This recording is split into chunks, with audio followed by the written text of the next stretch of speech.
Rome, 14 A.D. An old man lies dying in a villa outside the city. He is 75 years old. His body has failed him many times before, but this time there will be no recovery. The man's name is Augustus Caesar, though he was born Gaius Octavius, and for more than 4 decades he has ruled the Roman world with a grip so complete that most Romans cannot remember a time before him. He did not conquer this power. He did not seize it in a single dramatic moment.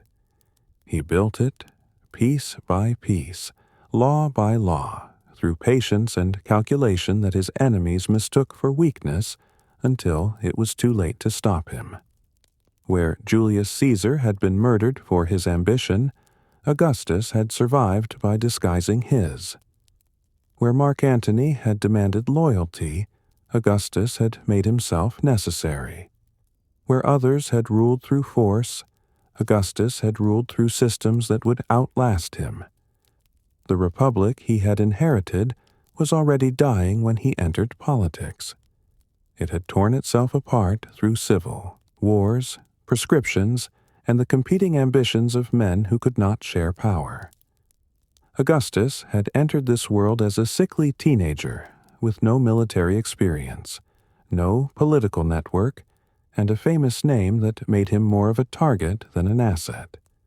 He should have been destroyed in the first year. Instead, he survived every rival, outlasted every conspiracy, and transformed Roman government so completely that later generations could not imagine how it had ever functioned differently. This is not a story of battlefield glory. Augustus fought wars when necessary, but he understood that battles could be lost, that popularity was fickle, that military dominance invited assassination. He learned from watching Caesar die that visible power was dangerous. So he built a different kind of authority, one based on procedure, tradition, and the careful management of other people's ambitions. He made himself essential to the functioning of the state while appearing to restore it. He accumulated powers that made him effectively a monarch while insisting he was merely a citizen. He created an empire while pretending to preserve a republic. The system he designed would survive for centuries, but it was never meant to be inherited intact. Augustus had solved a problem that no one else could solve: how to concentrate enough power to prevent civil war while avoiding the appearance of tyranny that had killed Caesar. His successors would inherit the power, but not the circumstances that had justified it. They would rule an empire that officially did not exist, wielding authority that had no constitutional definition, accountable to no one except the memory of the man who had made it possible. By the time Augustus dies, most senators serving in Rome have never known another ruler. The great families who once dominated the republic have learned to compete for his favor rather than for public office. The legions answer to generals who answer to him. The grain supply, the courts, the provinces, the roads, the public works, all of these now depend on systems he controls. He has not destroyed the republic's institutions. He has hollowed them out and filled them with his own authority, so gradually that many Romans still believe the republic exists. This is the story of how he did it. Not through charisma or genius, but through a relentless, methodical accumulation of power disguised as responsibility. Not through revolution, but through the patient transformation of every lever of government until they all moved in the same direction. Not through breaking Roman traditions, but by slowly changing what those traditions meant until they served him instead of limiting him. Augustus succeeded where Caesar failed because he understood that power must be invisible to be permanent. He succeeded where Pompey failed because he knew that popularity without control was worthless. He succeeded where Antony failed because he recognized that Rome's elites would accept autocracy if it looked like restoration. He did not give Rome what it said it wanted. He gave it what it needed to stop tearing itself apart: stability, order, and the illusion that nothing fundamental had changed. The cost was the Republic itself, though few admitted this while Augustus lived. The senators still met, the assemblies still voted, the consuls still served, but these were performances of power, not exercises of it. Real authority had migrated somewhere else, somewhere harder to see, harder to challenge, and impossible to remove without destroying the peace it guaranteed. When Augustus dies, there will be no succession crisis. There will be no civil war. His adopted son Tiberius will assume power through a process so smooth that it will seem inevitable, as if Rome has always been ruled this way. This smoothness is Augustus's final victory. He has made autocracy boring, procedural, and permanent. But the story does not begin with his success. It begins decades earlier, in a Rome drowning in its own violence, where a teenage boy with a weak constitution and a murdered uncle somehow decided he could survive long enough to matter. The odds against him were overwhelming. The Republic's collapse had already destroyed stronger men. But Augustus had one advantage that his enemies did not recognize until too late. He was patient enough to let them destroy each other first. The Roman Republic did not fall because of Augustus. It was already dying when he was born, and the men who killed it were long dead before he took power. What Augustus inherited was not a functioning government, but a carcass that still moved, a system that had outgrown its own institutions and could no longer contain the ambitions of men who commanded armies larger than Rome's entire population a century earlier. The Republic's design had worked for a city-state. It had been built on the assumption that no single individual could accumulate enough power to dominate, that ambitious men would check each other, that military command would be temporary and armies would disband after each campaign. These assumptions had been reasonable when Rome controlled only Italy. They became fatal when Rome controlled the Mediterranean. By the time Augustus was born in 63 BC, the Republic had been convulsing for decades. The problem was simple. The military reforms of Marius had created professional armies loyal to their generals rather than to the state, because the state could not provide what soldiers needed: land, pay, and security for their families. But successful generals could. This meant that political competition between ambitious senators now involved not just oratory and bribery, but legions. Sulla had marched on Rome itself in 88 BC, something previously unthinkable. He had killed thousands of political opponents through prescription lists, selling their property to fund his regime. He had shown that the Republic's institutions could not prevent a general with loyal troops from seizing direct control. When Sulla retired and tried to restore constitutional government, he proved only that his reforms could not survive his absence. The factions resumed fighting almost immediately. Pompey, Crassus, and Caesar had formed the first triumvirate, not as a legal institution but as a private agreement to divide power between themselves and bypass the Senate entirely.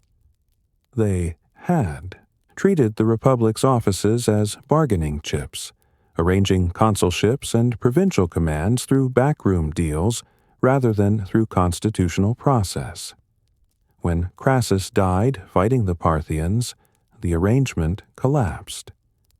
When the Senate tried to recall Caesar from Gaul, he crossed the Rubicon with his legions rather than face prosecution. The civil war between Caesar and Pompey had turned the entire Mediterranean into a battlefield. Neither side claimed to be destroying the Republic. Both insisted they were saving it. But the war itself demonstrated that the Republic no longer functioned. The issue was not decided by senatorial debate or popular vote. It was decided by which general could keep his legions supplied and motivated long enough to destroy his rival's forces. Pompey lost because he could not match Caesar's loyalty from his troops. The Republic lost because it had no mechanism to prevent this kind of conflict in the first place. Caesar's victory in 45 BC seemed to offer stability. He had defeated every rival. He controlled every legion. He held unprecedented powers as dictator perpetuo, dictator without term limit. But this victory had created its own problem. Caesar could not disguise what he had become. His honors were too obvious, his authority too concentrated, his intentions too transparent. When senators granted him the right to wear triumphal regalia at all public functions, they made visible what should have stayed hidden. When they named the month Julius after him, they admitted he stood above ordinary time. When they debated giving him the title of king for provinces outside Italy, they revealed that constitutional forms had become irrelevant.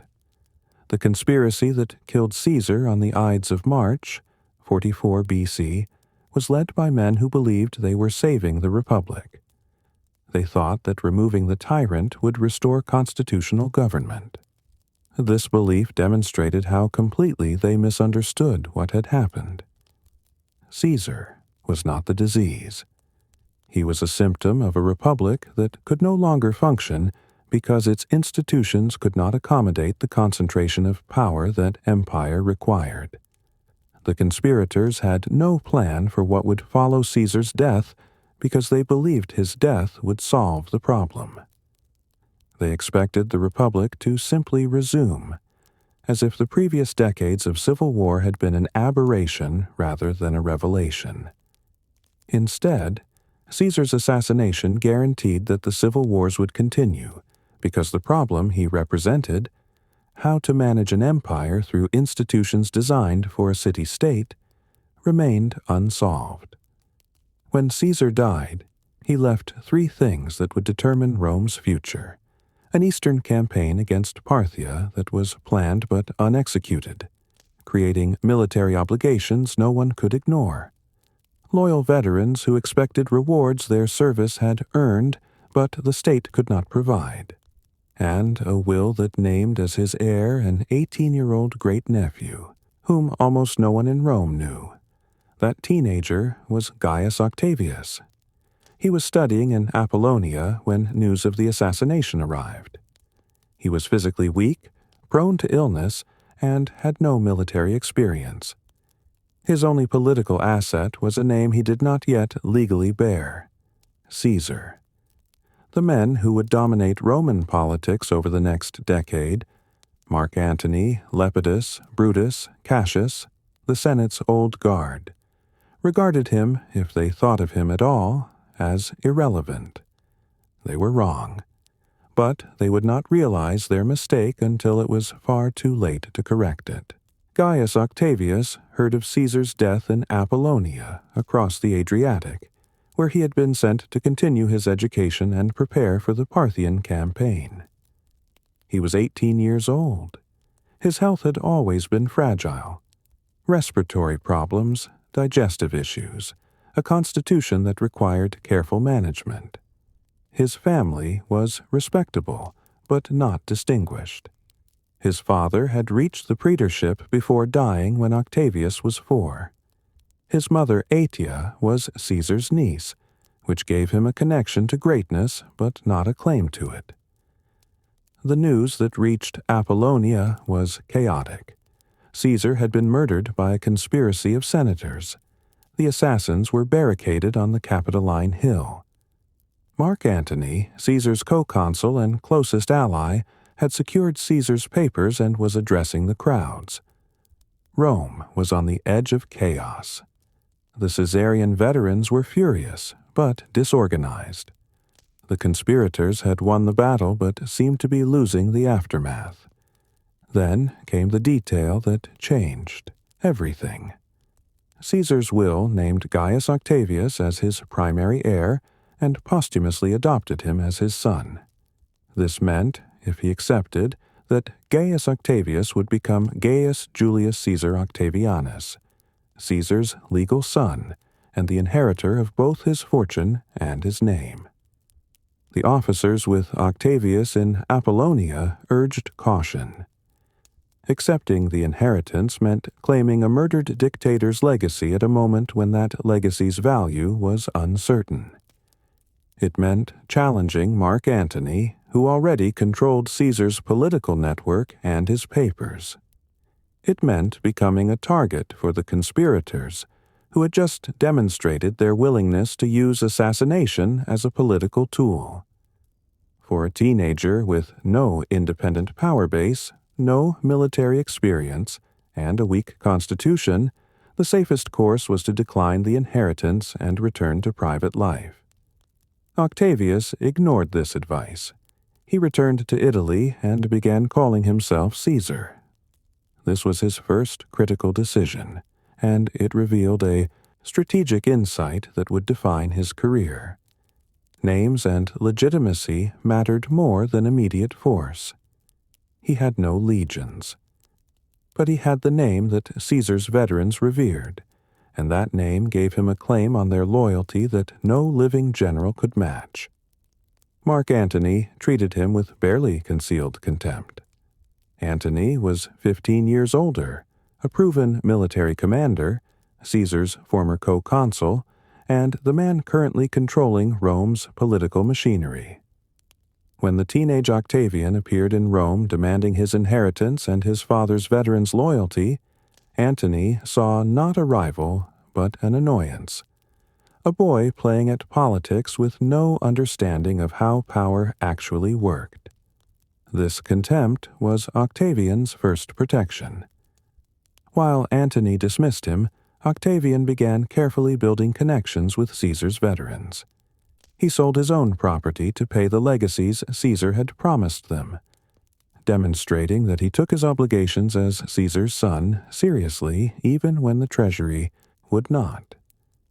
He cultivated relationships with junior officers, men young enough to see him as a peer rather than a child.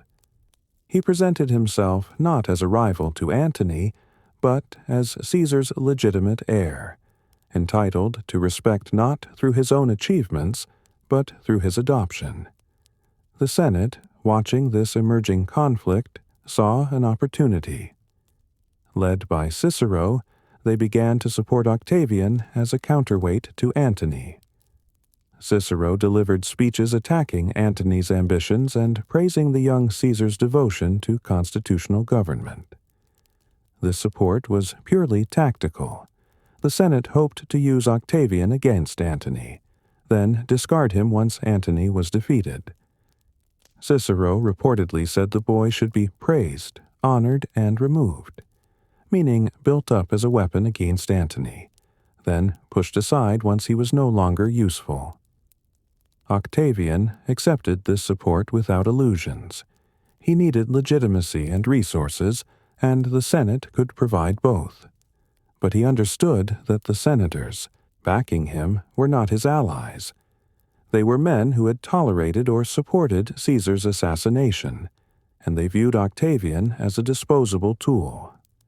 Their plan was transparent. Let the young Caesar rally Caesarian veterans against Antony, then restore senatorial government once both military strongmen had weakened each other. The strategy worked, initially.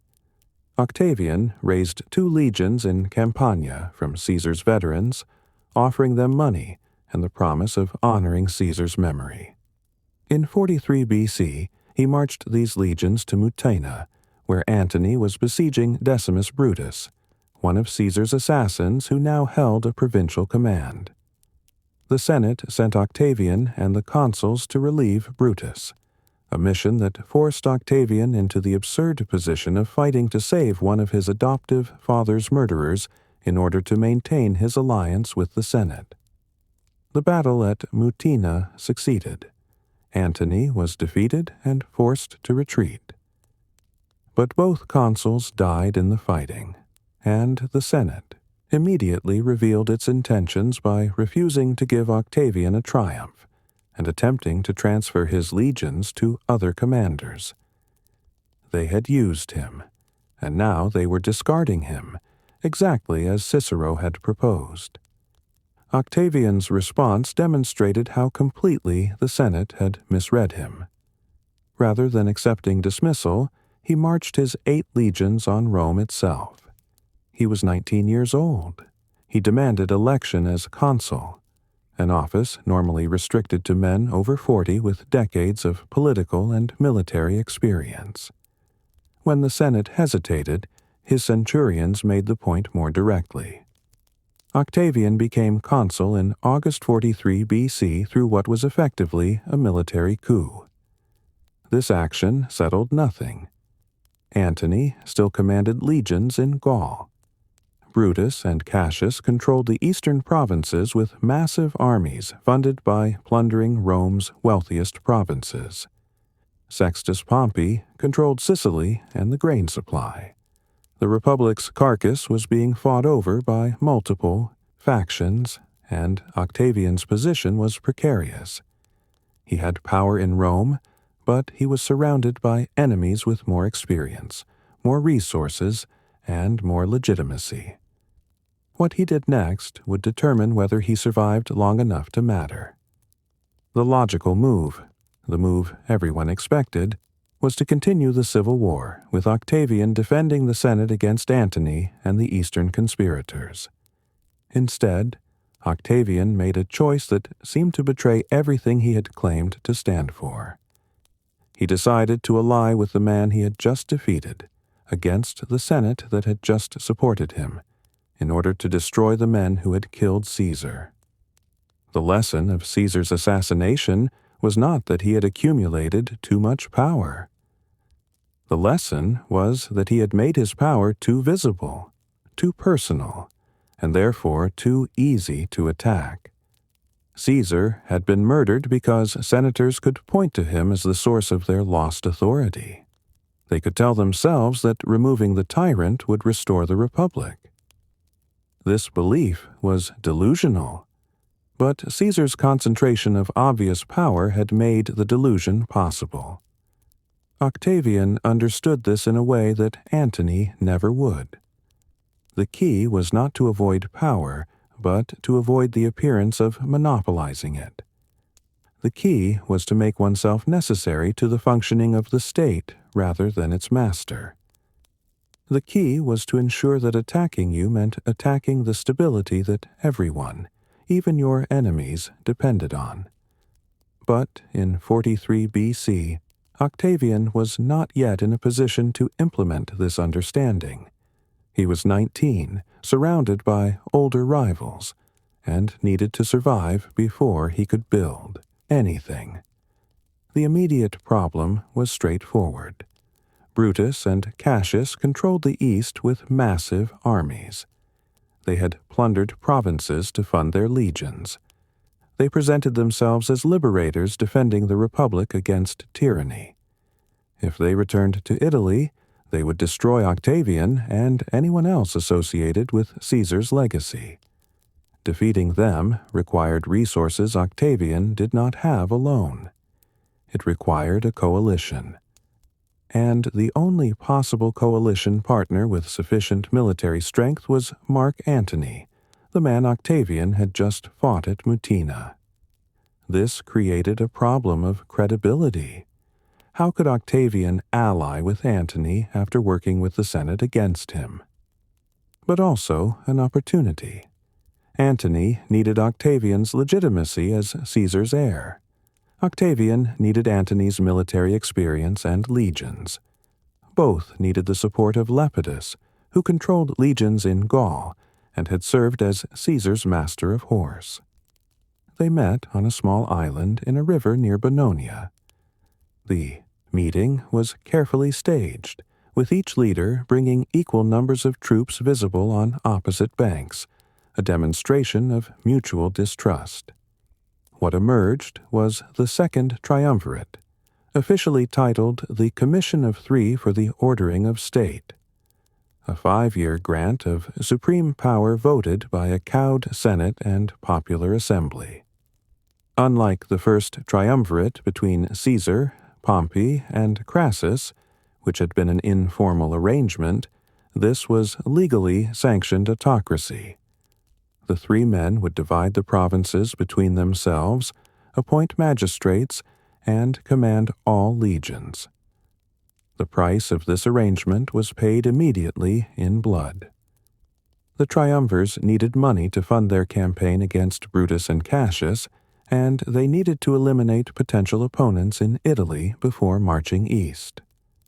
The solution was prescription, the publication of lists naming men whose property would be confiscated and who could be killed with impunity. This was the same method Sulla had used 40 years earlier, and it had the same effect. A wave of murders as political enemies, personal rivals, and simply wealthy men were killed for their property. The prescriptions of 43 BC claimed hundreds of victims, perhaps thousands. Among them was Cicero, the most famous orator of his generation, the man who had praised Octavian and supported him against Antony. Antony wanted Cicero dead for personal reasons. Cicero's speeches had attacked him viciously, but Octavian agreed to it. Later sources suggest he tried to protect Cicero, but this is likely propaganda. What matters is that he allowed it to happen. Caesar's son sacrificed the man who had called him the Republic's hope, because the alliance with Antony required it. This willing participation in mass murder reveals something essential about Octavian that hagiographic accounts obscure. He was not squeamish about violence when it served his purposes. He was not a moral reformer cleaning up a corrupt system. He was a political survivor in a world where mercy was often fatal. The prescriptions demonstrated his capacity for ruthlessness, but also his understanding that violence must serve clear strategic objectives. The prescriptions funded the war and eliminated opposition. They were not gratuitous, they were calculated. With Italy secured and their resources assured, the triumvirs marched east in 42 BC. At Philippi in Macedonia, they faced Brutus and Cassius across a plain. The battle was actually 2 battles fought weeks apart. In the first, Antony's forces defeated Cassius, who killed himself believing the entire battle lost. In the second, Brutus's forces were overwhelmed. Brutus committed suicide. The conspiracy that had killed Caesar was destroyed. Octavian's performance at Philippi was undistinguished. He was ill during the first battle and did not participate directly in the fighting. Antony's generalship won the victory, but the victory itself benefited Octavian as much as Antony. Caesar was avenged. The cause of the liberators was broken. The triumvirate's legitimacy was confirmed by success. After Philippi, the triumvirs divided the Roman world between themselves. Antony took the wealthy east, where he would raise funds and prepare for the long-promised war against Parthia. Lepidus took Africa. Octavian took the west, Italy, Gaul, and Spain, which seemed like a victory, but came with a poisoned obligation. He would be responsible for settling Caesar's veterans on Italian land, which meant confiscating property from current owners. This task would make him extraordinarily unpopular. Octavian spent the next several years managing this thankless work, while Antony luxuriated in the east. The veterans demanded the land they had been promised. The Italian property owners who were being dispossessed resented the confiscations. The work was procedural, unglamorous, and politically damaging. But it was also essential. Octavian was learning how to manage logistics, how to administer complex operations, and how to maintain loyalty from troops through reliable delivery of promised rewards rather than through personal charisma.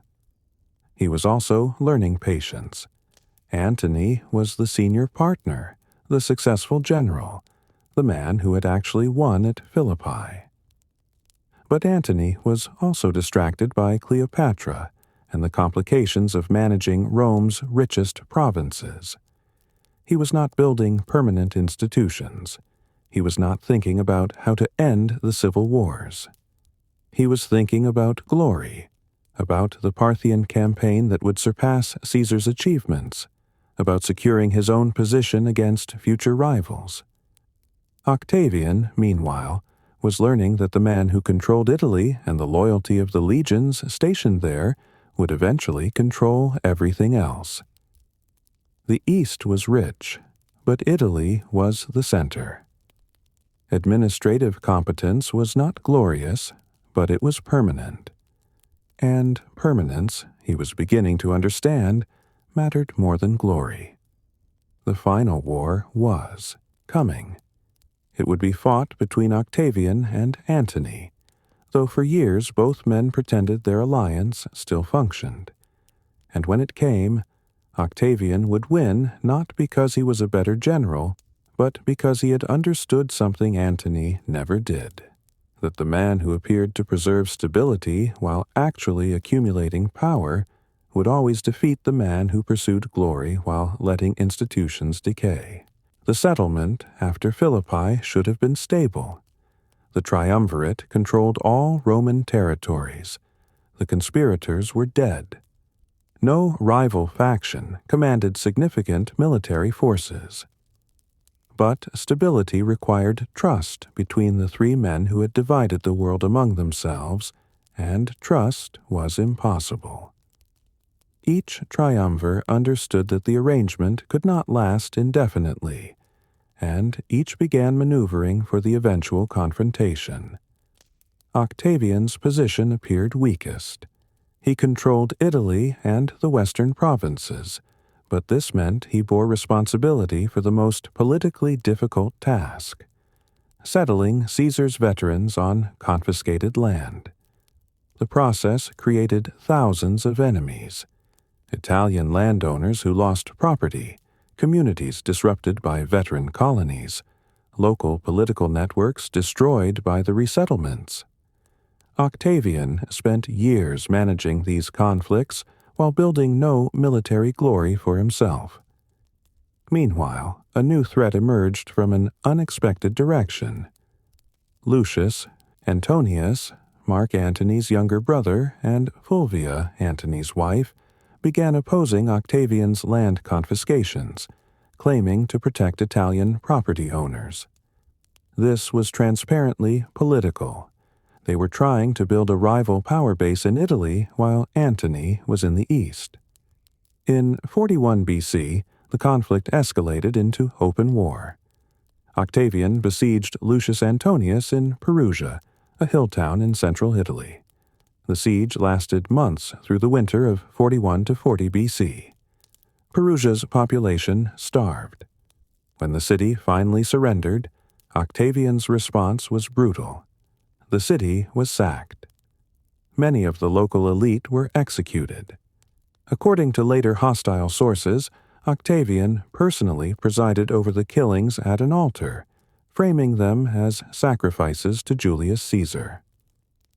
Whether this detail is accurate or propaganda is unclear, but what matters is that Octavian was willing to be seen as capable of such cruelty.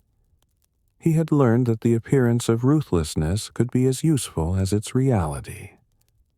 Mark Antony could have used his brother's defeat as a pretext for civil war. Instead, he negotiated. The Pact of Brundisium in 40 BC renewed the triumvirate and redivided territories. Octavian would control the west, Antony the east, Lepidus Africa. To seal the arrangement, Antony married Octavian's sister Octavia, a political marriage that bound the two leaders through family connections, while doing nothing to address the underlying competition between them. the pact revealed Antony's strategic error. He believed the East's wealth and prestige made it the superior position.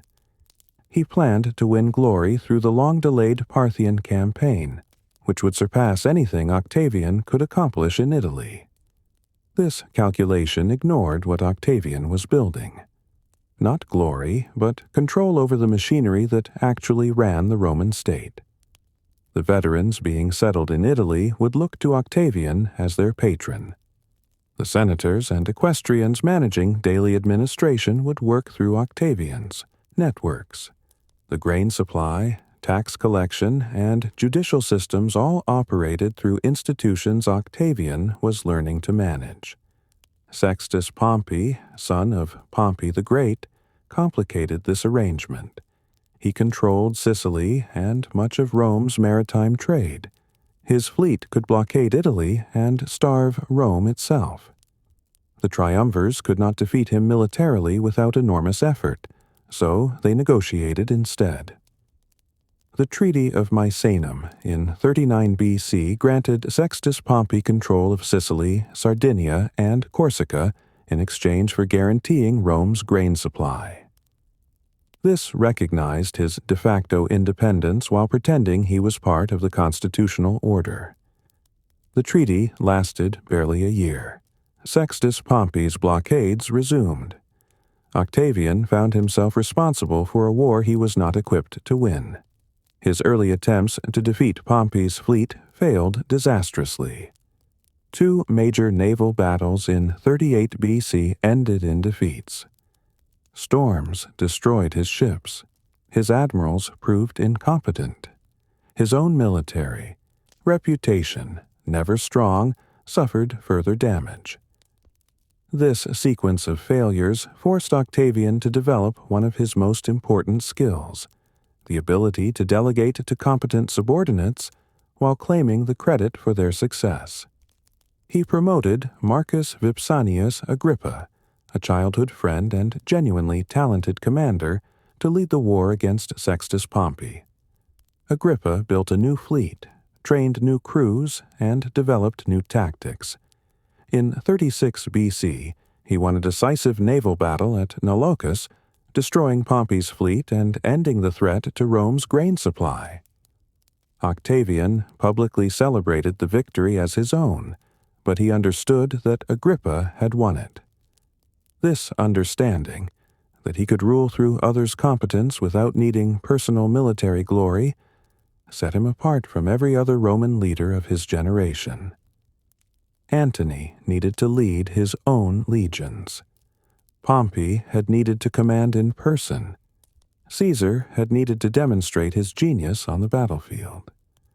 Octavian needed only to ensure victory occurred and to control its political interpretation afterward. The elimination of Sextus Pompey left 3 men controlling the Roman world: Octavian, Antony, and Lepidus. But Lepidus had become irrelevant. When he tried to challenge Octavian for control of Sicily after Pompey's defeat, Octavian simply walked into his camp and appealed directly to his legions. They deserted to Octavian without fighting. Lepidus was allowed to live, stripped of power but permitted to retain his position as Pontifex Maximus, chief priest of Rome. He spent the next quarter-century in comfortable retirement, alive but politically erased. This bloodless elimination of Lepidus demonstrated another pattern in Octavian's exercise of power. When possible, neutralize opponents without killing them. Let them live in comfortable irrelevance. This served multiple purposes. It made him appear merciful. It avoided creating martyrs. It demonstrated that opposing him did not necessarily mean death, which encouraged future opponents to surrender rather than fight to the end. By 36 BC, only 2 men remained. Octavian controlled the entire West: Italy, Gaul, Spain, Africa, Sicily.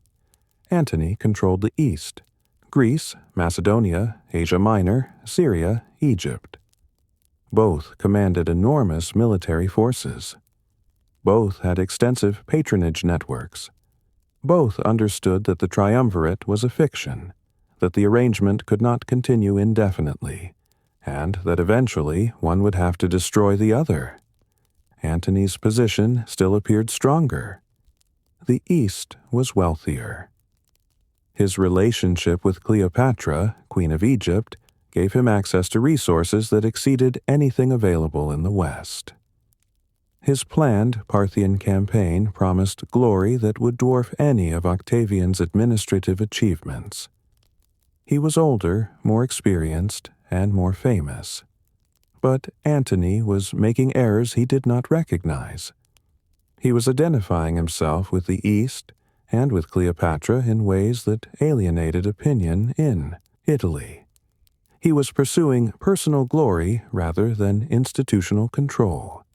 He was assuming that battlefield success would translate to political dominance, which had been true in earlier generations but was no longer sufficient in a world where the real competition was for control over the state's administrative machinery. Octavian understood this. He was not trying to outshine Antony. He was trying to outlast him. And he was building a system where outlasting mattered more than outshining. The triumvirate was officially renewed in 37 BC for another 5 years, but the renewal was a formality that convinced no one. Both Octavian and Antony were preparing for the final confrontation. The question was not whether they would fight, but when and over what pretext. Both needed to position themselves as defenders of Roman interests against a threat to the Republic. Both needed to avoid appearing as the aggressor who started yet another civil war. Antony gave Octavian this opportunity through his relationship with Cleopatra. The Ptolemaic Queen of Egypt was the last remaining Hellenistic monarch with significant independent power. Her kingdom's wealth was legendary, and her support provided Antony with resources the Roman treasury could not match. The relationship had begun as a political alliance. Antony needed Egypt's wealth for his campaigns. Cleopatra needed Roman protection for her throne. But it had become something more complicated, and Antony's behavior increasingly blurred the line between a Roman general managing an allied kingdom and a Roman general subordinating Roman interests to a foreign monarch. In 36 BC, Antony launched his long-planned invasion of Parthia. The campaign was a disaster. His supply lines were overextended. His intelligence about Parthian defenses was poor. He lost thousands of men to Parthian cavalry tactics that Roman legions struggled to counter. He was forced to retreat through Armenia in winter, losing more men to cold and starvation than to battle. Of the 100,000 men who began the campaign, barely 60,000 returned. This failure damaged Antony's reputation, but not fatally. What damaged him far more was how he responded to the defeat. Rather than returning to Italy to rebuild support, he remained in the East with Cleopatra. Rather than framing his campaign in terms of Roman interests, he began granting territories to Cleopatra and her children, territories that Romans considered part of their empire. In 34 BC, at a ceremony in Alexandria called the Donations of Alexandria, Antony declared Cleopatra Queen of Kings and distributed Roman territories in the east to her children by Caesar and by himself. Octavian could not have asked for a better gift.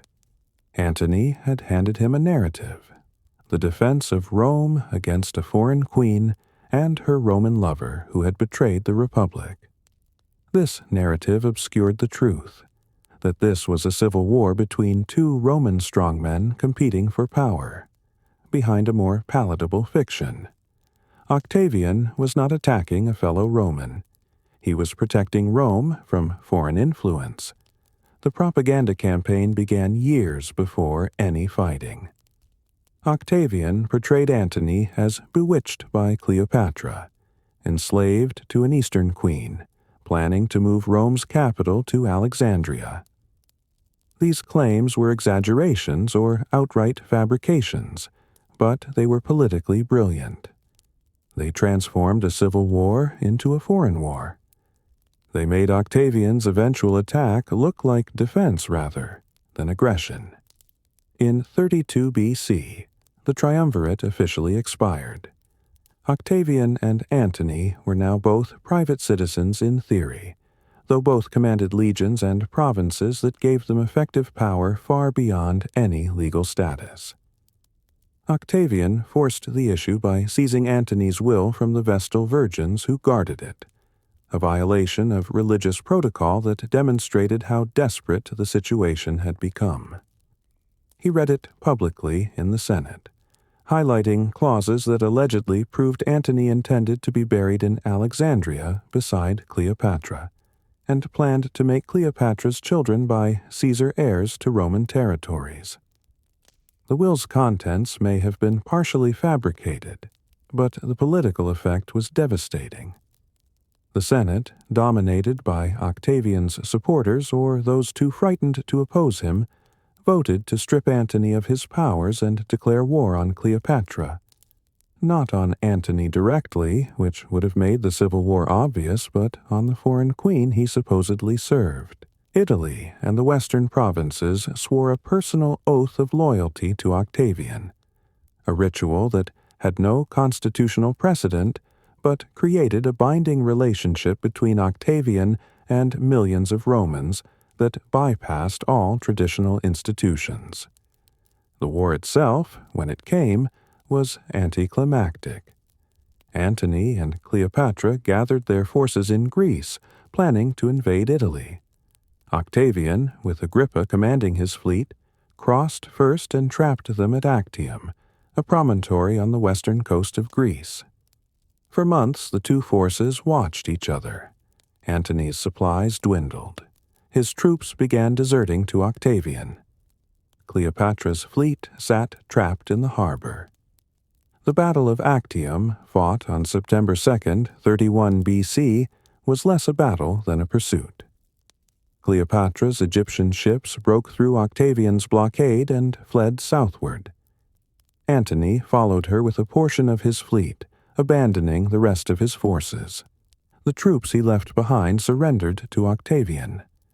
The battle that decided the future of the Roman world was decided not through military genius, but through Antony's decision to leave the field with Cleopatra, a decision that looked like betrayal to the legions he abandoned. Octavian spent the next year consolidating his position before pursuing Antony to Egypt. He needed to secure his control over the eastern provinces, ensure the loyalty of Antony's former legions, and prepare for the final confrontation. When he finally invaded Egypt in 30 BC, there was little fighting. Antony's remaining forces deserted. Antony killed himself. Cleopatra, captured and facing transport to Rome for Octavian's triumph, killed herself as well, though whether by her own choice or with Octavian's covert assistance remains debated. With their deaths, Octavian controlled the entire Roman world. He was 32 years old. He had spent the previous 13 years in nearly continuous warfare, alliance with enemies, proscriptions, confiscations, and propaganda. The violence had not been glorious.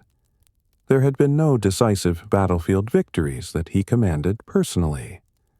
The war against Sextus Pompey had been won by Agrippa. The Battle of Actium had been won by Antony's decision to flee. The conquest of Egypt had required barely any fighting. But Octavian had won through a different kind of skill, the ability to frame conflicts in ways that made his victory appear necessary for stability, to delegate military operations to competent subordinates, to outlast opponents rather than outfight them, and to control the political interpretation of events regardless of the military details. He had learned that winning required not battlefield genius, but the systematic elimination of alternatives, so that when the fighting ended, no one could imagine a viable government that did not center on him. Egypt's wealth now flowed to Rome under Octavian's control. Cleopatra's treasury, one of the largest accumulations of wealth in the Mediterranean world, was seized intact. Octavian used it to pay off his legions. The settlements that had caused such disruption in Italy could now be funded properly.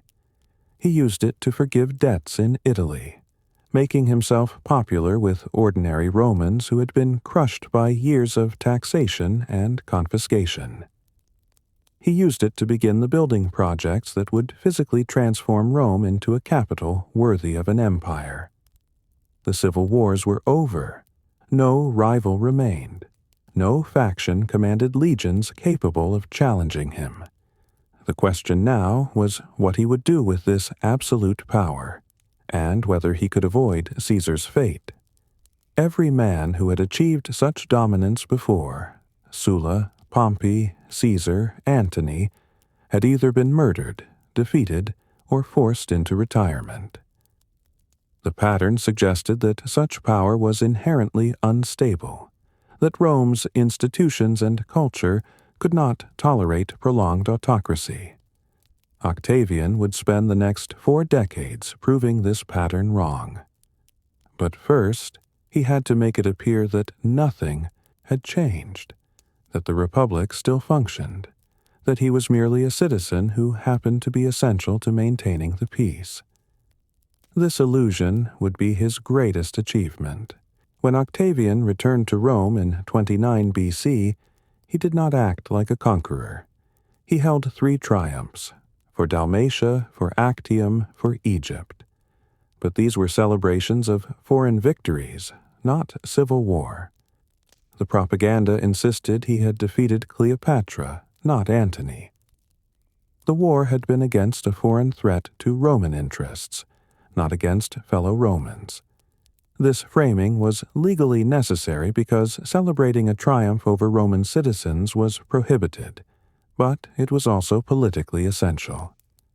Octavian needed to signal that the civil wars were finished, that there would be no more proscriptions, no more confiscations, no more internal enemies to destroy.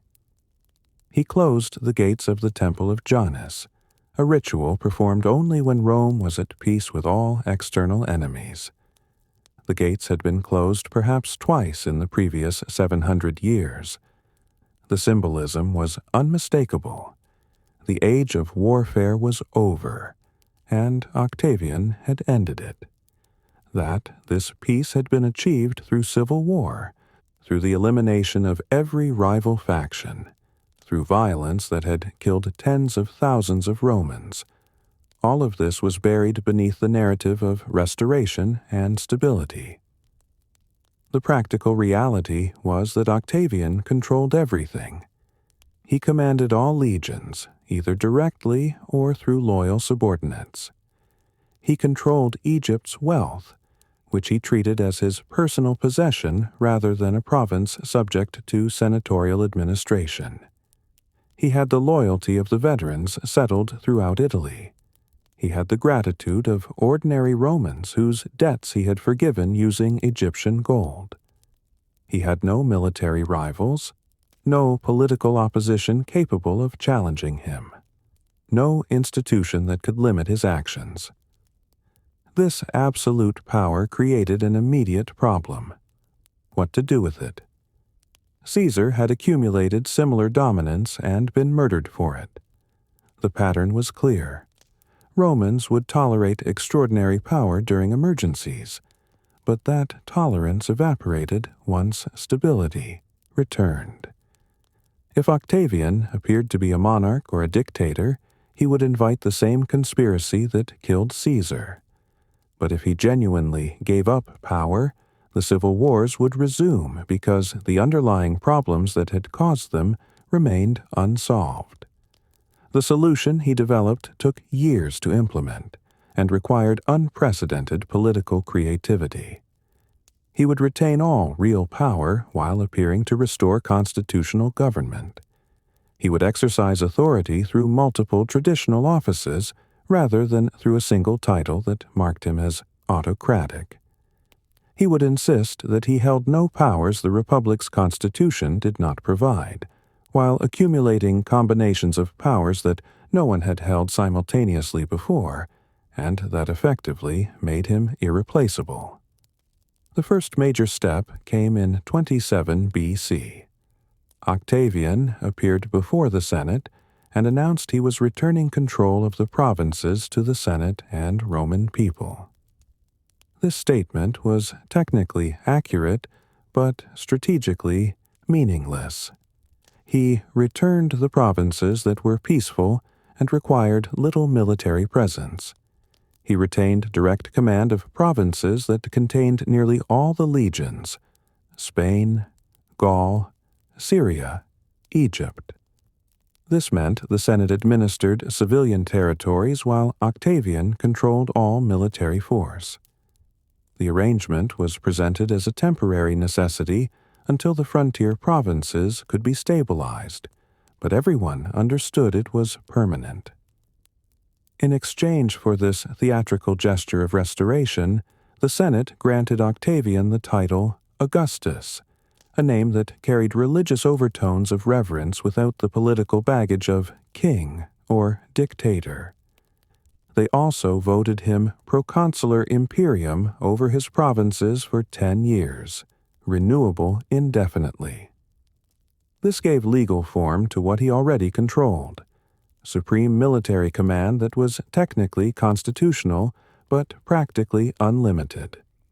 Augustus, for he was now universally called this, simultaneously held or claimed multiple other powers. He had been consul repeatedly, though after 23 BC he stopped holding the office directly, and instead held a consular authority without the title. He received tribunician power, which made his person sacred and gave him the right to veto any senatorial decision, to convene the Senate, and to propose legislation directly to popular assemblies. He became Pontifex Maximus, chief priest, after Lepidus finally died in 12 BC, giving him authority over Rome's religious institutions. Each of these powers had precedent. The Republic's constitution provided for all of them. What was unprecedented was their combination in a single person, held simultaneously, renewed indefinitely, and backed by military force no one could challenge. Augustus had created something Rome had never seen: a constitutional monarchy that denied it was a monarchy by insisting that every power it wielded had republican precedent. The Senate cooperated with this arrangement because the alternative was chaos. The generation of senators serving when Augustus returned from Egypt had lived through decades of civil war. They had seen proscription lists, confiscations, political assassinations, and the complete breakdown of constitutional government. Many of them owed their positions to Augustus. He had appointed them, enriched them, or simply allowed them to survive when others were purged. The younger senators had never known anything except Augustus's dominance. For both groups, accepting his authority was easier than risking a return to civil conflict. Augustus reinforced this acceptance through careful management of senatorial dignity. He consulted the Senate on policy. He attended their meetings regularly. He allowed them to administer the peaceful provinces and handle judicial cases. He distributed magistracies and priesthoods to create the appearance that traditional career paths still existed. The Senate still met, still debated, still voted. What had changed was that their decisions mattered only when Augustus permitted it. The popular assemblies similarly retained their form while losing their function. They still elected magistrates, but the candidates were pre-selected through processes Augustus controlled. They still voted on legislation, but the legislation was drafted by Augustus's advisors and proposed by tribunes dependent on his support. The Roman people still participated in government, but their participation was choreographed to produce predetermined outcomes. This system worked because Augustus understood that most people preferred stability to freedom if the alternative was violence. The civil wars had been traumatic. The confiscations, proscriptions, and military occupations had touched nearly every family in Italy. The constant warfare had disrupted trade, destroyed property, and made ordinary life precarious. What Augustus offered was not liberty but peace, not participation but security. For most Romans, especially those who were not senators or equestrians competing for power, this was an acceptable trade. The system also worked because Augustus was patient. He did not implement it all at once. He adjusted it over decades, responding to resistance by appearing to compromise while actually consolidating further. When senators objected to his holding the consulship continuously, he gave up the office but retained consular authority. When there was pushback against his direct administration of Egypt, he insisted Egypt was different because of its religious and economic importance. Each concession masked an expansion of power. By the time Augustus had been ruling for 10 years, the pattern was clear to anyone paying attention. The Republic's institutions still existed, but they no longer governed. Real decisions were made in Augustus's house by his advisors through patronage networks that all led back to him. Senators might debate legislation, but Augustus's opinion determined its success. Generals might command legions, but those legions were loyal to Augustus, not to Rome abstractly. The courts still functioned, but Augustus could intervene in any case. This was not the Republic. But it looked enough like the Republic that most Romans could pretend nothing fundamental had changed. And that pretense, maintained through decades of careful theater, became the foundation for a system that would outlast Augustus by centuries. The transformation Augustus engineered was not accomplished through constitutional reform or legislative change. It happened through the gradual accumulation of powers that individually seemed reasonable, but collectively made him irreplaceable. Each step was justified as necessary for stability, security, or efficiency. Each step had precedent in Republican practice, even if the combination was unprecedented. And each step moved real authority further from institutions and closer to Augustus personally. The process was visible to contemporaries, but it was structured so that no single moment could be identified as the death of the Republic. There was no coup, no dissolution of the Senate, no formal abolition of Republican government.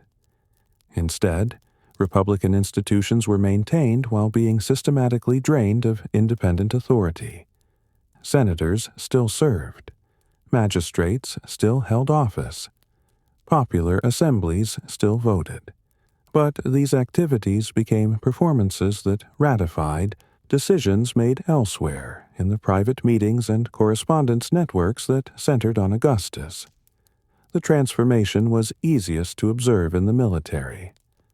Under the Republic, generals had been appointed by the Senate or elected by popular assemblies for specific campaigns.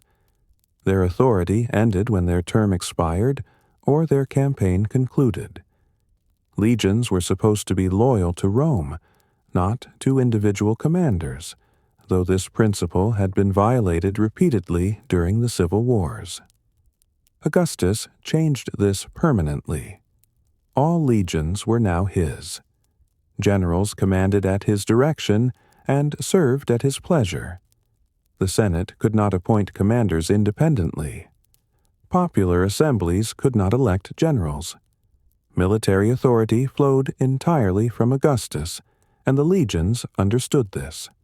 Their pay, their retirement benefits, their future settlements, All of these came from Augustus personally, funded by wealth he controlled. A soldier's oath was to Augustus, not to the Senate or the people of Rome.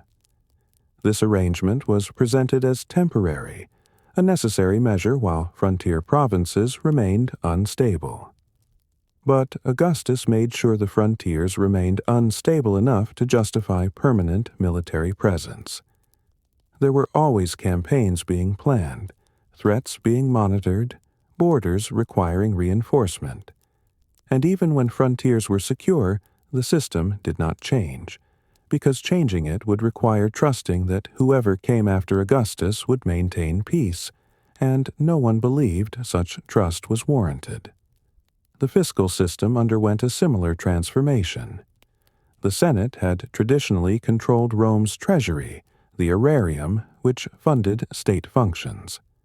Augustus did not eliminate this, but he created a parallel system, the fiscus, which controlled revenues from his provinces, which meant most military provinces and Egypt. Since military expenses were the largest portion of Rome's budget, and since Augustus controlled the military entirely, the fiscus became more important than the aerarium. Augustus had effectively privatized state finances by making his personal wealth indistinguishable from state resources.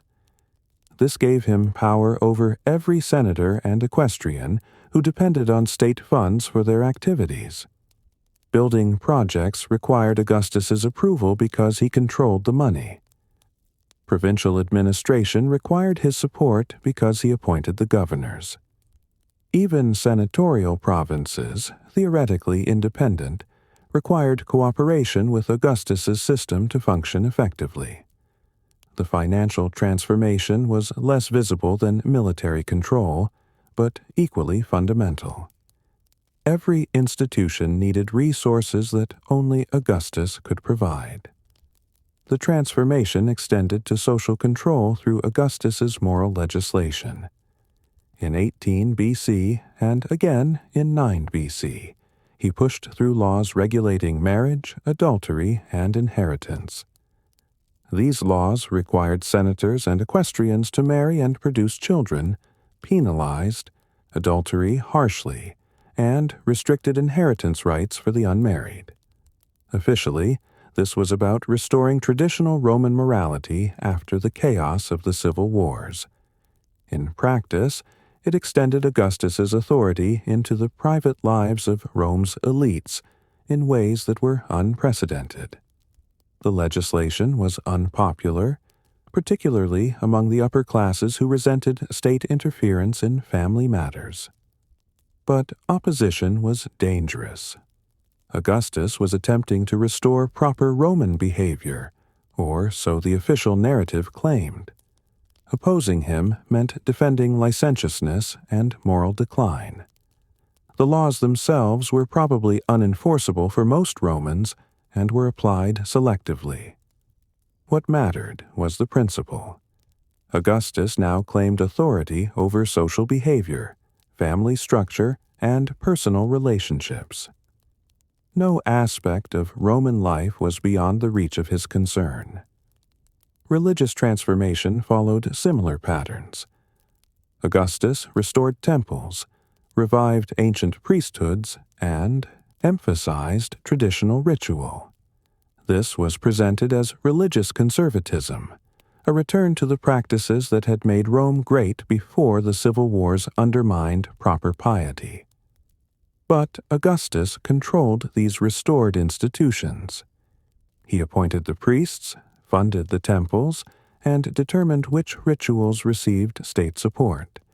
When he became Pontifex Maximus in 12 BC, he gained formal authority over Rome's religious calendar, over sacred law, and over the interpretation of religious requirements. Since religion and state were not separated in Roman thought, religious ritual was understood as essential to military and political success. This gave Augustus authority over another dimension of Roman life that had previously been more diffuse. The gods now favored Rome specifically because Augustus ensured proper worship. Augustus also transformed Rome physically. Using wealth from Egypt and plunder from various campaigns, he funded massive building projects. The Campus Martius was filled with monuments. The Forum was rebuilt. New temples rose throughout the city. Aqueducts improved the water supply. Roads were repaired. Augustus supposedly claimed he found Rome a city of brick and left it a city of marble. These projects served multiple purposes. They provided employment, reducing social tensions. They demonstrated Augustus's beneficence, his willingness to spend personal wealth for public benefit. They beautified Rome in ways that reflected imperial power while claiming to honor traditional gods and values, and they made Augustus's presence permanent in the city's physical structure. A Roman walking through the city could not avoid buildings, monuments, and temples that proclaimed Augustus's role as restorer and protector. The cumulative effect of these changes was a government that looked republican but functioned autocratically. Senators still competed for office, but the competition was for positions whose authority Augustus had already hollowed out. Elections still occurred, but the candidates were pre-selected and the outcomes predetermined. Laws were still passed, but Augustus proposed them or approved them. Justice was still administered, but Augustus could intervene in any case. Temples still operated, but Augustus controlled their funding and appointed their priests. None of this was hidden exactly. Everyone understood that Augustus held ultimate authority. But the fiction that republican government continued was maintained carefully enough that people could pretend it was true. Senators could tell themselves they still governed. Magistrates could believe their offices mattered. The Roman people could participate in assemblies and feel they retained some role in government. This fiction was essential because Romans defined themselves through the Republic. Their identity, their history, their claim to superiority over other peoples, all of this was bound up in republican government and the liberty it supposedly represented. Augustus understood that destroying this identity openly would make him hated, that Romans would resist transparent monarchy even if they accepted hidden autocracy. So he gave them a republic that was not a republic. He gave them liberty that was actually submission. He gave them participation that was actually theater. And most Romans accepted this because the alternative, civil war, chaos, constant political violence, was worse. Augustus had not saved the Republic.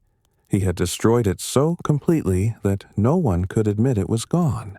Augustus never called himself emperor, never claimed to be king, never openly acknowledged that he held powers beyond republican precedent.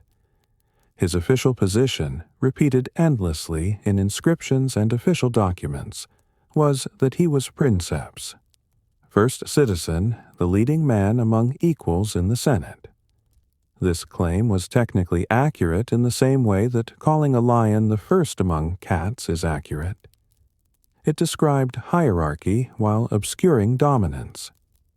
The genius of the Principate, the system Augustus created, was that it avoided giving opponents a clear target. If he had declared himself king, he could have been killed as a tyrant. If he had claimed divine right, he could have been opposed on religious grounds. If he had abolished the Senate or popular assemblies, he could have been resisted as a destroyer of tradition. Instead, he claimed only to be helping the Republic function better, to be accepting responsibilities others could not bear, to be serving Rome rather than ruling it. This pretense required constant maintenance. Augustus had to appear accessible, had to attend Senate meetings regularly, had to consult with other senators on important decisions. He could not act like a monarch. could not demand worship or absolute obedience, could not treat magistrates as servants. He had to maintain the appearance that republican government still functioned, and that he was merely its most prominent participant. The performance was exhausting and sometimes humiliating. Augustus occasionally offered to resign his powers, knowing the Senate would refuse. These gestures were theater, but they were necessary theater. They allowed senators to feel they had chosen to keep him in power, that his authority derived from their consent rather than from force. The fiction had to be maintained from both sides. Augustus also had to manage the contradiction between his public image and his private methods.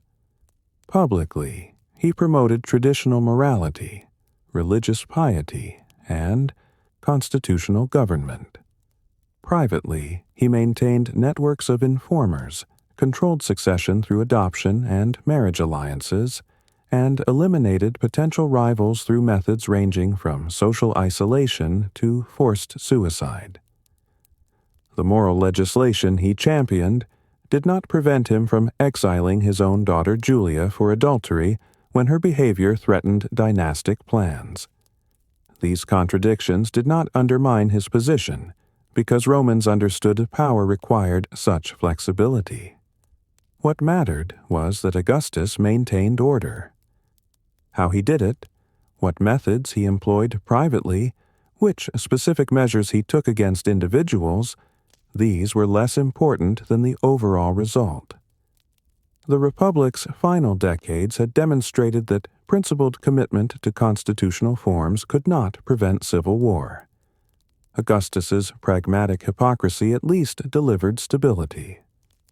The system worked because Augustus distributed benefits widely enough to create broad support. Veterans received land and retirement benefits. The grain dole fed Rome's urban poor. Building projects provided employment. The wealthy received provincial governorships and military commands. The Senate retained prestige, even if not power. Traders benefited from stable conditions across the Mediterranean. Most Romans were better off under Augustus than they had been during the civil wars, and this practical improvement mattered more than abstract concerns about liberty. Augustus also benefited from exhaustion. By the time his system was fully established, Romans had endured decades of warfare. Multiple generations had known nothing but civil conflict, political violence, and instability. The people who might have resisted autocracy most strongly, those who remembered the late republic functioning properly, were mostly dead. Younger Romans knew only Augustus's government and had no basis for comparison. To them, this was not decline, it was normalcy.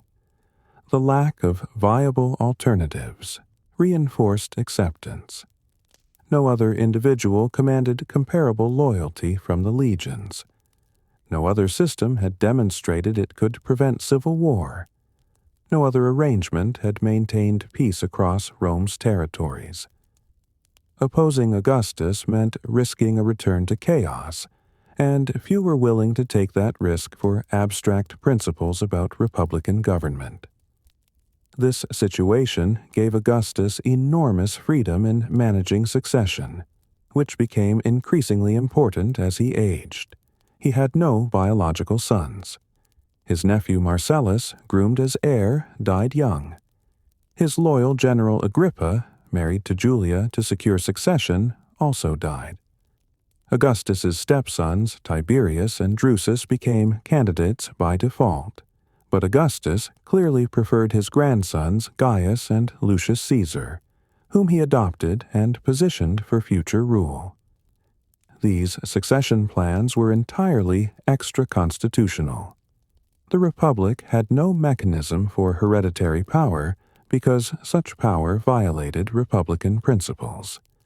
But Augustus's position itself violated Republican principles, so succession had to be managed through informal methods: adoption, marriage alliances, grants of specific powers to chosen heirs, and public positioning that made clear who Augustus favored. When both Gaius and Lucius died, natural deaths as far as evidence suggests, though rumor immediately suspected poisoning, Augustus was forced to turn to Tiberius, his stepson. Tiberius was competent, experienced, and had served Augustus loyally for decades, but the two men reportedly disliked each other.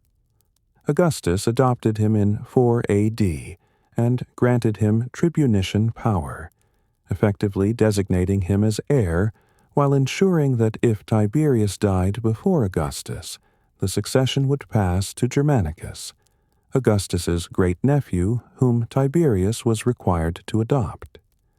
These arrangements demonstrated how completely government had become personal. Rome's future depended not on institutional mechanisms, but on Augustus's family relationships, adoption choices, and personal preferences. The empire that officially did not exist would pass to an heir through processes that had no legal standing. Everyone accepted this because the alternative, leaving succession uncertain and risking civil war after Augustus died, was worse. Augustus's later years were marked by military disasters that demonstrated the limits of Roman power. In 9 AD, 3 legions under Varus were destroyed by Germanic tribes in the Teutoburg forest. The defeat was catastrophic.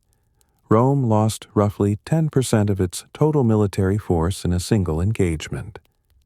Augustus reportedly spent months wandering his palace, occasionally striking his head against walls and crying, "Quintilius Varus, give me back my legions." The disaster forced a strategic retreat.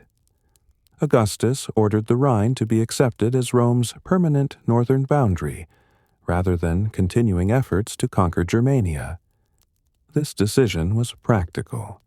The resources required to subdue and hold Germanic territories exceeded any benefit, but it marked a recognition that Roman expansion had limits. The empire would be defended, not endlessly enlarged. This acceptance of limits was characteristic of Augustus's later reign. He had achieved extraordinary things, but he understood that consolidation mattered more than continued expansion. The system he had built required stability, not glory. Future emperors might seek military victories for their own prestige, but Augustus understood that his real achievement was the system itself, which would survive because it had made itself necessary. The test of any political system is whether it survives its founder. Augustus understood this. He had watched the first triumvirate collapse after Crassus died. He had seen Sulla's constitutional reforms abandoned immediately after Sulla's retirement. He knew that personal dominance was not enough.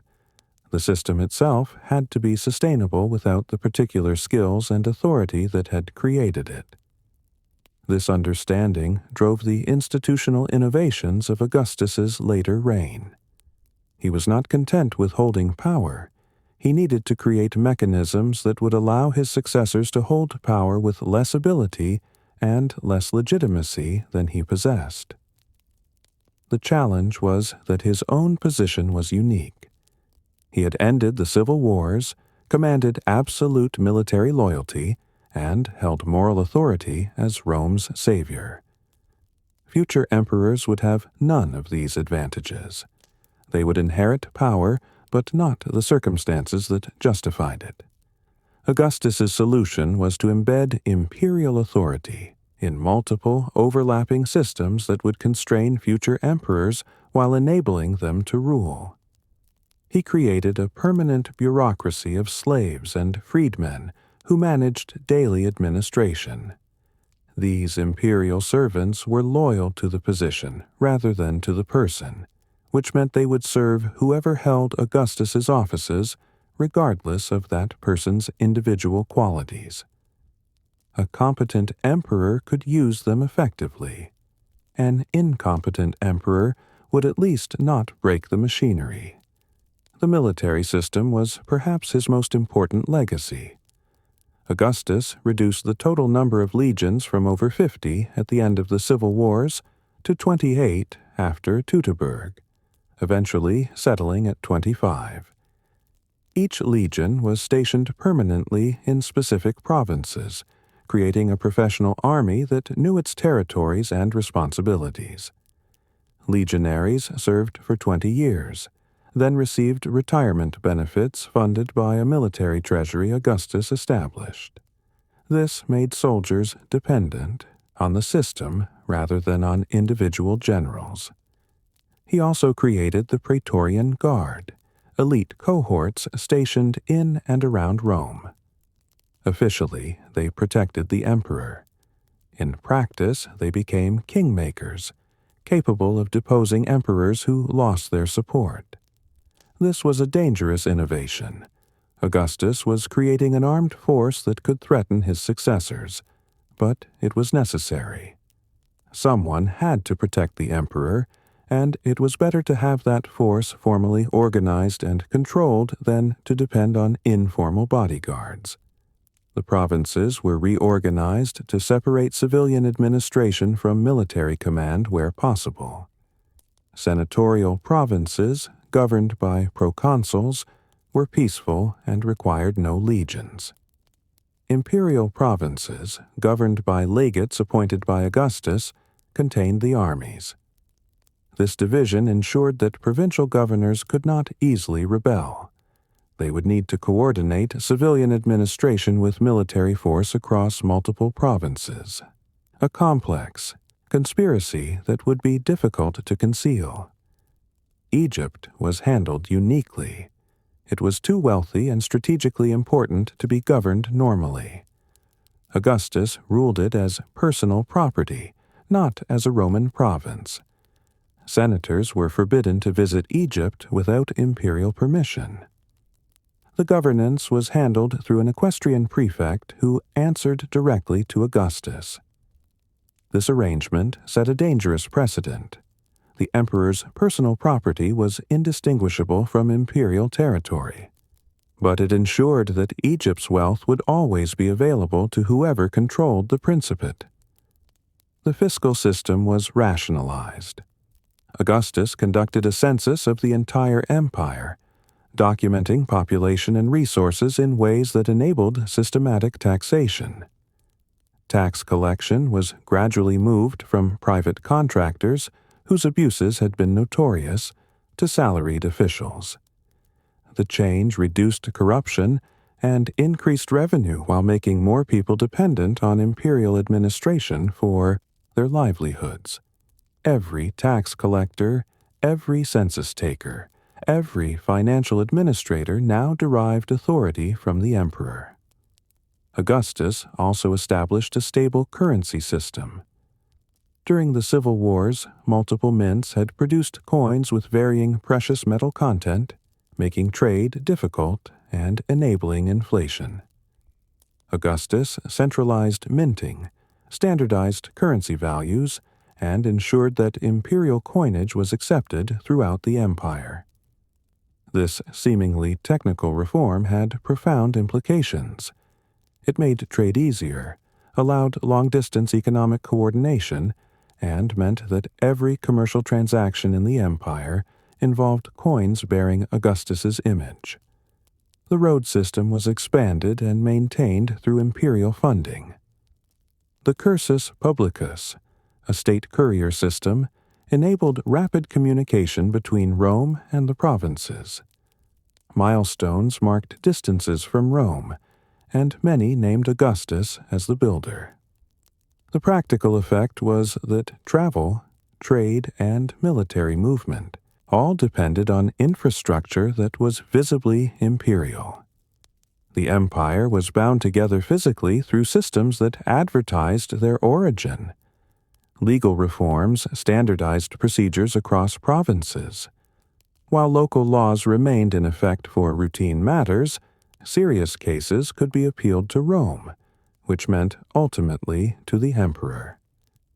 This gave Augustus oversight of legal systems throughout the empire and made him the final arbiter of justice. It also meant that provincial elites who might otherwise resist imperial authority had incentives to cooperate.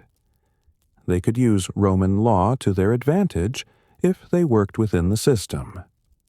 Augustus encouraged the growth of imperial cult, the worship of Rome and Augustus in provincial cities. This was not emperor worship in the Eastern sense.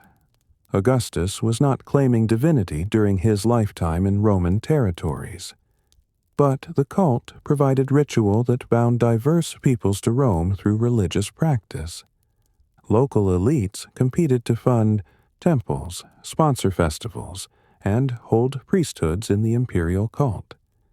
This transformed political loyalty into religious obligation and gave provincial cities a stake in the empire's success.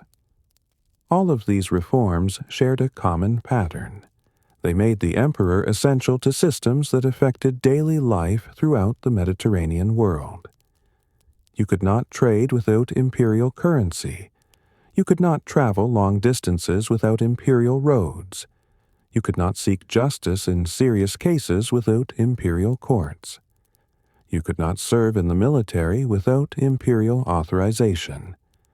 You could not govern a province without imperial appointment. Every activity that required coordination across significant distances now depended on institutions the emperor controlled. This meant that opposing the emperor meant opposing the infrastructure of civilized life. It meant disrupting trade, communications, justice, and security. It meant attacking not just a person, but the systems that made prosperity possible. Augustus had made autocracy synonymous with order, and order synonymous with the systems only he controlled.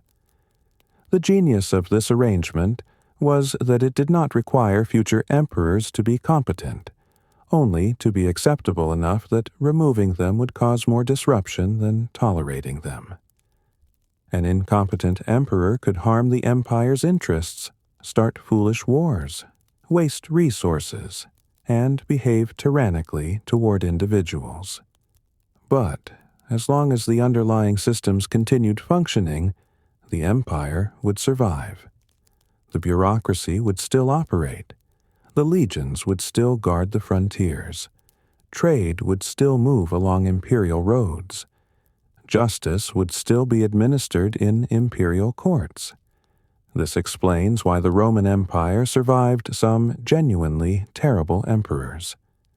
The system Augustus built was resilient enough to function despite the person at its center, as long as that person did not actively try to destroy it. Later, emperors would be murdered, regularly, by the Praetorian Guard, by provincial armies, by conspiracies of senators. But these assassinations would not threaten the empire itself. They would simply transfer control to someone else who would inherit the same systems and face the same incentives to maintain them. Augustus had solved the problem that had destroyed the Republic.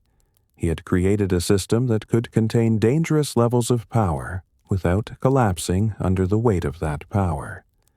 The solution was not to limit power, but to make power systemic rather than personal, to embed it in institutions that would outlast any individual, to make autocracy boring and procedural rather than dramatic and charismatic. The Pax Romana, the Roman peace that Augustus established, was real. For the first time in generations, the Mediterranean world was not convulsed by warfare. Trade flourished, cities grew, provincial populations increased. The constant disruption, confiscation, and violence that had characterized the late Republic were replaced by stable government and predictable administration. This peace was Augustus's great accomplishment, the achievement that justified everything else. But peace had costs that were rarely acknowledged in official propaganda. The Republic was dead, though the corpse was still paraded in public ceremonies. Political liberty in any meaningful sense no longer existed for Rome's elites. Dissent was dangerous. Independent military command was impossible. The competition for glory and honor that had driven Roman aristocrats for centuries was now channeled through service to the emperor. Senators competed to please Augustus, not to serve Rome. These costs were most visible in the fate of Augustus's family. His daughter Julia was exiled in 2 BC for adultery. The official charge may have been accurate. Julia apparently conducted affairs openly, but the real issue was political. Her lovers included men from prominent families, and the relationships suggested the possibility of conspiracy. Augustus's moral legislation made adultery a public crime rather than a private family matter, which gave him legal authority to exile his own daughter. She spent the rest of her life in isolation, dying years later without ever being recalled. Julia's daughter, also named Julia, suffered the same fate. Her supposed adultery and conspiracy led to exile in 8 AD. Both women's fates demonstrated that even Augustus's family members were subject to his authority. There was no private sphere where imperial power did not reach. Family relationships, sexual behavior, personal correspondence, all of this was subject to scrutiny and punishment if it threatened stability or succession plans. The succession itself consumed Augustus's final decades. He had outlived all his preferred heirs. Marcellus died at 19. Agrippa died at 51. Gaius and Lucius, Augustus's grandsons whom he had adopted and positioned as heirs, both died young. Gaius from wounds suffered in Armenia, Lucius from sudden illness in Gaul. These deaths left Tiberius, whom Augustus had once bypassed, as the only viable successor. Modern historians debate whether these deaths were natural or orchestrated. Ancient sources hint at poison, conspiracy, and murder. Tiberius's mother Livia is sometimes accused of eliminating rivals to ensure her son's succession. These accusations are probably unfounded. Poison was suspected whenever prominent Romans died young, and there is no solid evidence for conspiracy. But the suspicions themselves reveal how Augustus's system had corrupted trust. Everything was political. Every death was potentially convenient for someone. The imperial family was a cage where ambition and duty conflicted with family affection. Augustus's relationship with Tiberius was reportedly cold. Tiberius was competent, experienced, and dutiful, but he lacked charisma. He had served Augustus loyally for decades, commanding armies, administering provinces, and accepting humiliations when Augustus preferred other heirs. When Augustus finally adopted him in 4 AD and granted him tribunician power, it was clearly from necessity rather than preference. Tiberius understood this. The succession was not a gift but a burden, and it came with the knowledge that he had been second choice or worse. The final years of Augustus's reign were marked by his declining health and growing remoteness. He spent increasing time outside Rome, in villas in Campania and on Capri. The daily business of government was managed by advisors and bureaucrats. Augustus retained final authority on major decisions, but delegated routine administration. This withdrawal from daily governance demonstrated how thoroughly the system could function without constant imperial involvement. The machinery ran itself as long as no one disrupted it. In 14 AD, Augustus traveled to Campania with Tiberius.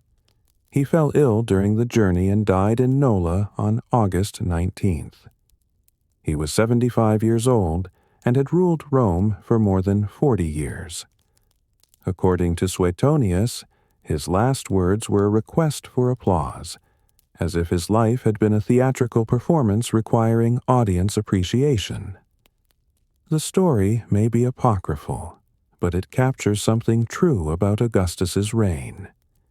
It had been a performance, a sustained act of political theater that required constant maintenance and could never fully acknowledge what it really was. His will provided for elaborate funeral ceremonies, distributions to soldiers and citizens, and specific bequests to family members and close associates. More importantly, it was read publicly in the Senate, and it concluded with a document Augustus had written himself, the Res Gestae Divi Augusti, the Achievements of the Divine Augustus. This text listed his accomplishments in his own words, and copies were displayed throughout the empire. It is a masterpiece of political propaganda, technically accurate but systematically misleading about the nature of his power. The Res Gestae claims Augustus held no office contrary to ancestral custom. It lists the honors the Senate gave him, but insists he refused more than he accepted. It describes his expenditures on public works, his distributions to citizens and soldiers, and his military victories. It presents a career of service to Rome through republican forms. What it does not mention is how completely those forms had been hollowed out, how thoroughly his personal authority had replaced institutional power, how fundamentally he had transformed Roman government while claiming to preserve it. The Senate declared Augustus a god after his death. This deification was not merely honorary. It had practical implications for Tiberius, who now ruled as the son of a god. It sanctified the system Augustus had created, making opposition to it not just political but impious. It completed the transformation of Augustus from a person into an institution, from a ruler into a permanent fixture of Roman identity. The cost of peace was the Republic itself, and that cost was paid by everyone who valued political liberty, public debate, and the competitive pursuit of glory that had defined Roman culture for centuries. What remained was stability, order, and prosperity, real benefits that most Romans preferred to the violent chaos of the late Republic. But these benefits came at the price of meaningful political participation, of the dignity that came from self-governance, of the belief that Romans controlled their own destiny rather than being managed by an invisible autocrat. Augustus had judged that this trade was necessary, that Romans would accept autocracy disguised as restoration rather than face continued civil war. He was correct, but the judgment itself revealed his ultimate assessment of Roman character. That stability mattered more than liberty, that peace mattered more than dignity, that survival mattered more than principle. The Republic had failed not because of evil men, but because Romans collectively could not solve the problems their success created. Augustus solved those problems, but the solution was to make Romans subjects rather than citizens. Tiberius succeeded Augustus smoothly in 14 A.D. There was no civil war, no power struggle, no constitutional crisis. The Senate met, ratified Tiberius's powers, and government continued without disruption. This smooth transition was Augustus's final achievement. He had made autocracy so thoroughly embedded in Roman government that succession occurred as a procedural matter, not a political contest. But the transition also revealed the fundamental weakness in Augustus's system. It depended on the emperor's character in ways that could not be predicted or controlled. Augustus had succeeded through unique combinations of caution, patience, and political skill. These qualities could not be inherited or taught. Tiberius possessed administrative competence and military experience, but he lacked Augustus's political intuition. More importantly, he lacked Augustus's interest in maintaining the theatrical pretense that made autocracy acceptable. Tiberius reportedly hated the Senate and the constant performance of consultation that Augustus had maintained. He found the pretense exhausting and degrading. He knew the Senate's deference was motivated by fear and self-interest, not respect, and he saw no reason to pretend otherwise. This honesty about the reality of imperial power made him unpopular in ways that Augustus never was. Augustus had understood that the lie was necessary. Tiberius believed truth was better, and he was wrong. By the late 20s A.D., Tiberius had largely withdrawn from Rome, governing from Capri and communicating with the Senate through letters. The withdrawal made him seem paranoid and tyrannical. Treason trials increased as Tiberius used accusations of maiestas, offenses against the emperor's dignity, to punish perceived disloyalty. The trials were legally justified. Augustus had used similar methods when necessary, but Augustus had employed them sparingly and privately. Tiberius's use was more frequent and visible, making the autocracy that Augustus had disguised impossible to ignore. The pattern would repeat with later emperors. Caligula, Tiberius's successor, began reasonably but descended into tyranny and possible madness. Claudius was competent but dominated by freedmen and wives. Nero combined artistic ambitions with murderous paranoia. The Julio-Claudian dynasty ended in 68 AD with Nero's suicide and a brief civil war. The year of 4 emperors demonstrated that the succession system Augustus created worked only as long as someone could maintain control over the military. These failures were not failures of Augustus's system exactly. The system had been designed to be resilient despite bad emperors, and it survived despite Caligula's excesses, Nero's incompetence, and the civil war of 68 to 69 AD. The institutions continued functioning.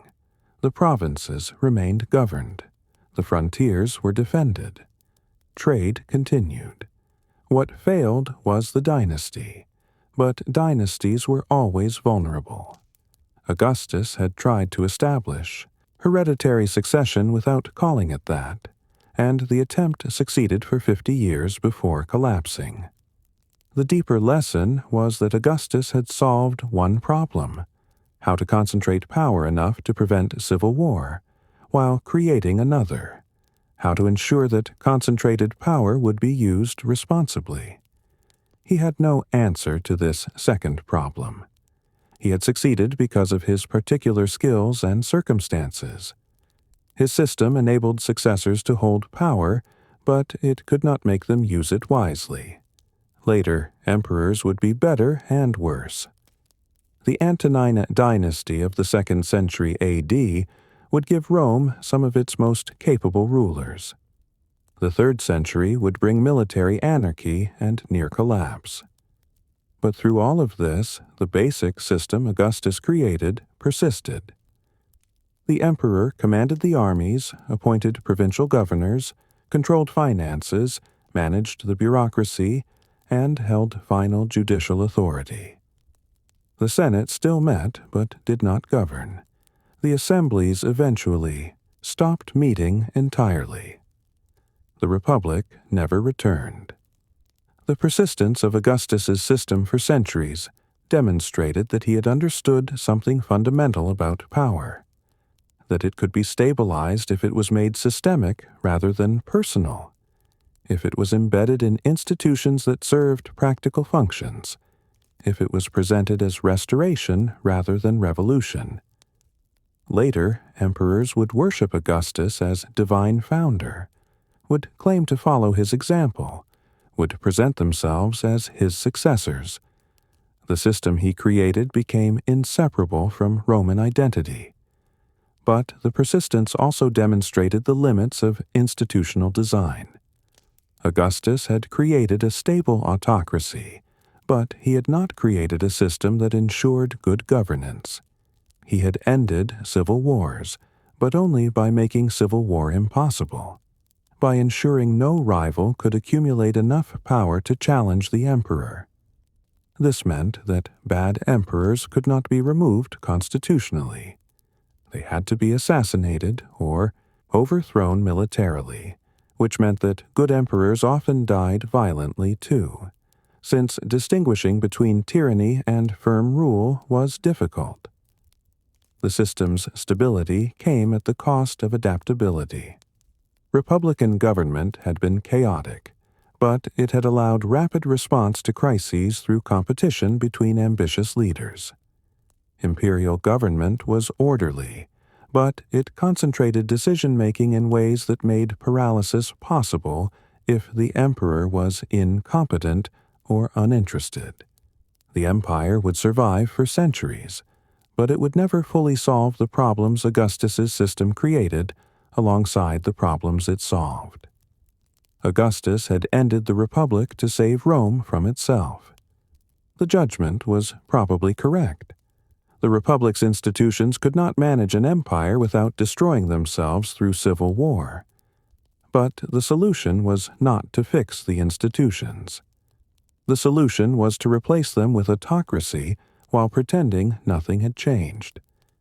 This solution worked, but it worked by giving up on the political liberty and civic dignity that Romans had claimed made them superior to other peoples. The cost was paid in the transformation of citizens into subjects, and that transformation was permanent. Augustus succeeded where Julius Caesar, Pompey, Sulla, and every other Roman strongman failed because he understood that power must be invisible to be permanent. Caesar had been too obviously dominant, too willing to accumulate honors that advertised his superiority, too impatient to disguise his monarchy. Pompey had relied on prestige without building the institutional control that would make his position secure. Sulla had tried to restore the Republic through dictatorship, a contradiction that ensured his reforms would not survive his retirement. All of them had treated power as something to be seized and displayed. Augustus treated power as something to be embedded in systems that would outlast him. He succeeded not through battlefield genius. Most of his military victories were won by subordinates.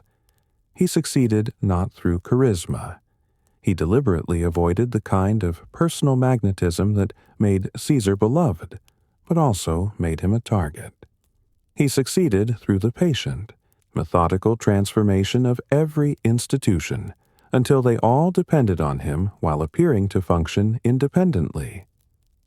This approach required unusual psychological qualities.